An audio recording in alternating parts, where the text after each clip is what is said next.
This week on The Real Review we're featuring sparkling wines because it's the lead up to Christmas, the festive season, the end of the year. Everybody's looking for some bubbles to celebrate all of these events with the end of the year. You know, Christmas, summer, good sparkling wine weather. Exactly what you feel like in this kind of weather.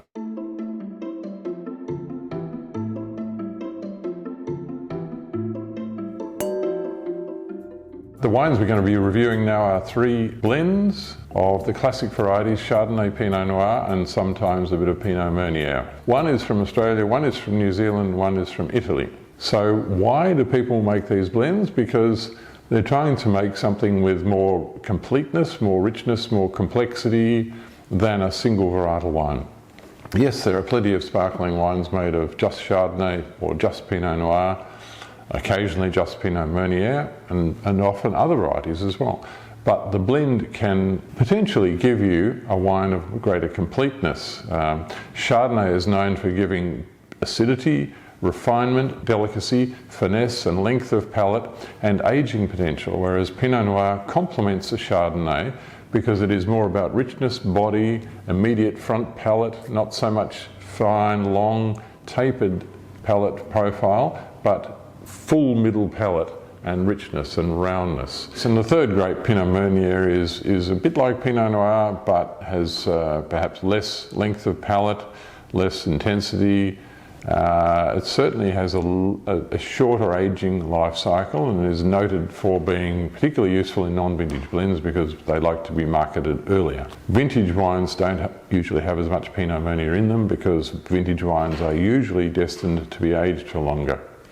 So the blend, yes, the components of a blend complete the wine. They fill the gaps between the different varieties' strengths. What the strengths of one variety will complement the weaknesses of another, and so on. So I think it's a nice analogy that a Blanc de Blanc, which is a straight Chardonnay, is like a solo violin playing, but when you get the three varieties together, you get the full orchestra. These wines are all fermented in the bottle by the classic method. The French call it the Méthode Traditionnelle. We can translate that as traditional method, and in Italy that would be Methode Traditionnelle, or something like that. And it all means that the wine is fermented. It has its secondary fermentation in the same bottle that you buy it in. It is disgorged, the lees are removed from that bottle. It is topped up with a little extra wine to make up for the lees that you've taken out. The final crown seal is put on and it's sent off to market. The wine we're tasting today is Clover Hill Vintage Brut 2016 from Tasmania. This comes from the Clover Hill's own vineyards, which are in the Pipers River region in northern Tasmania. Obviously a well-known region and very well known in Tasmania for its sparkling wine production, great table wine region as well, but particularly famous for fizz. Clover Hill, of course, is owned by the same ownership as Taltani, that famous winery in Western Victoria. They do great things in Tassie. They've got a terrific cellar door. Go and visit if you're ever in the region. This is their regular vintage Brut. They do a lot of non-vintage wines as well, a big range of sparkling wines in fact. This is, I guess, their sort of cheerleader wine, their flagship wine. They do produce late disgorge wines as well, which are, I guess, more expensive and more rare and more exclusive. But this is the wine which I guess they put a lot of their effort into. It's a Pinot Noir, Chardonnay, Pinot Meunier blend, so the three classic grapes of French Champagne.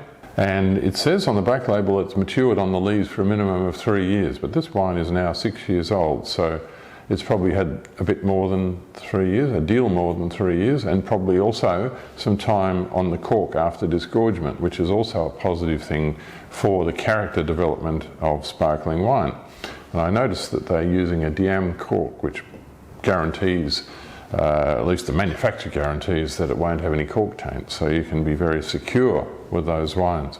So let's taste this Clover Hill Vintage Brut 2016. It's got a lovely light yellow colour, nice and limpid and clear and bright and not too dark. The right sort of colour for a wine of its age. And the bubbles are very fine and very lazily rising to the surface from the bottom of the glass. Very good. and when you pour it, it's died down now, but there's a nice cordon of fine bubbles that sit on the surface, which is also rather nice to watch. When I put it up to my nose, wow, that has got a powerful bouquet. Really strong on the secondary characters, so toasted bread, croissant, brioche, that sort of thing. Very much an emphasis on the toast. Bready characters can be lightly toasted or heavily toasted. This is a really strongly toasted character on this wine. Very complex indeed. There's also a straw sort of character there, which I think is typical of Tasmanian sparkling wines. Let's have a taste. The flavour is really quite mouth-filling. That is a rich wine. It's built richness and body and volume of flavour with its age, 6 years of age. Really good acidity. Really is I think a feature of this wine. The acidity keeps the wine in a line from the beginning of your palate to the back. Great finesse, great tightness of structure, but generosity at the same time.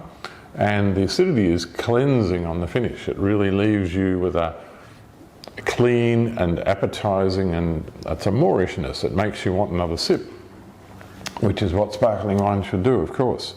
It's quite dry. There is obviously some liqueur in there, some sweetening, which just about all sparkling wine will have, but it's really not obvious at all. The wine is clean and dry and refreshing on the finish.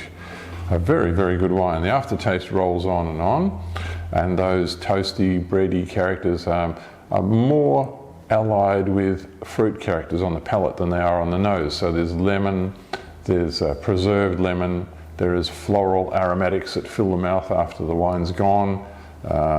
It's just a beautiful wine. Really, really smart. How did we score this wine? We gave it 93 points out of 100, which is the silver ribbon, and it's really ready to drink now. I think that if you drink it now and for the next 2 or 3 years, that's the best time to have it. What did we say to have it with in the way of food? We've said kingfish ceviche. So I think that would be the ideal partner. Cheers to that. Hello and welcome. Today we're featuring Johanneshof Cellars 2011 EMMI Méthode Traditionnelle Brut from Marlborough. That's quite a mouthful actually, but it is quite a mouthful, as we'll discover shortly. The Johanneshof winery is halfway between Picton and Blenheim on a long stretch of road. It's really a lovely place. It's really worth visiting. It's got a steep terraced vines face alongside the road, and the most distinguishing feature is it's got a 50-metre tunnel that was tunnelled in through solid rock. It's a cellar where they store their wines. Solid rock by West Coast miners some years ago now. I spent an hour or so recently with owners Warwick Foley and Adel Everling. We had a wonderful time. They opened some lovely old bottles for me, and it was a pleasure to see them, so thank you. Their underground wine cellar reminds me very much of the underground cellars that many wineries have in Champagne, and there's a very practical reason for it, because if you go down to a certain depth, you get very constant temperatures and very cool temperatures. Absolutely perfect for long-term cellaring of wine, which is what Johanneshof are up to, and what they are up to in Champagne, of course. The EMMI, it's a Pinot dominant wine. I think about 75% of the wine is Pinot Noir, so it tends to be richer and fuller and sometimes a little bit more complex than the Chardonnay dominant sparkling wines. It's made from hand harvested grapes, being partly fermented in barrels to give an extra measure of texture and complexity. And the remarkable thing about this wine is it spent 11 years in the bottle on the yeast lees, en tirage as the French say, before being disgorged and topped up and ready for market. So it's certainly a long-term project, and the longer wine spends on the lees, the more bready, yeasty richness that it gets. So I'm looking forward to experiencing that. Let's taste the wine. quite a reasonably deep colour, and I'm getting that really bready, that classic sort of, I call it baguette crust nose. It's really just a sign of long contact with the yeast lees, which have autolyzed. They break down and give this distinctive character. Gosh, there's plenty of bubbles coming through in the glass, but it's not. It's rather mellow on the palate. A big rich wine. Lots going on. There's I love it. It's a very hearty sparkling wine, and there's this wonderful line of acidity coming through that stops it being at all cloying. It keeps it nice and refreshing.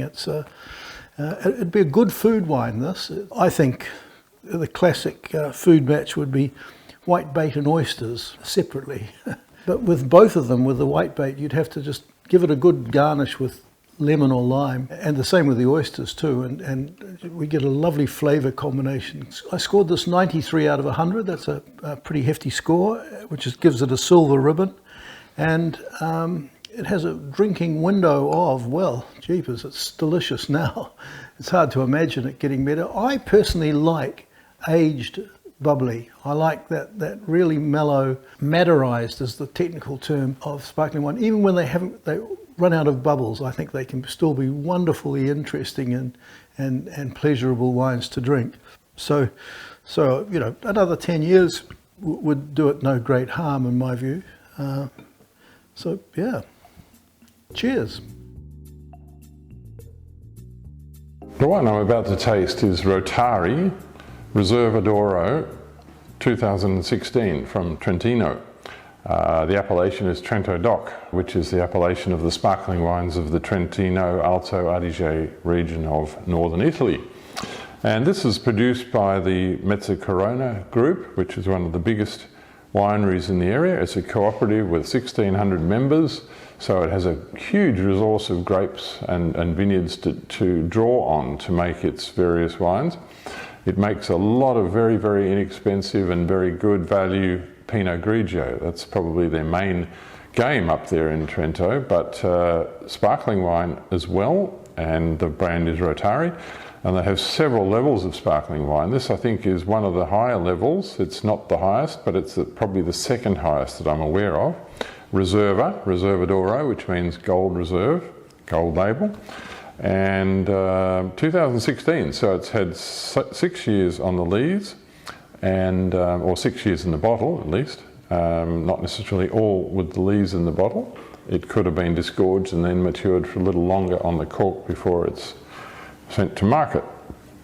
So this is made by the Methode Classico, which is, in other words, the classic method, which we used to be able to call the Méthode champenoise, but no one can do that anymore except the Champagne people.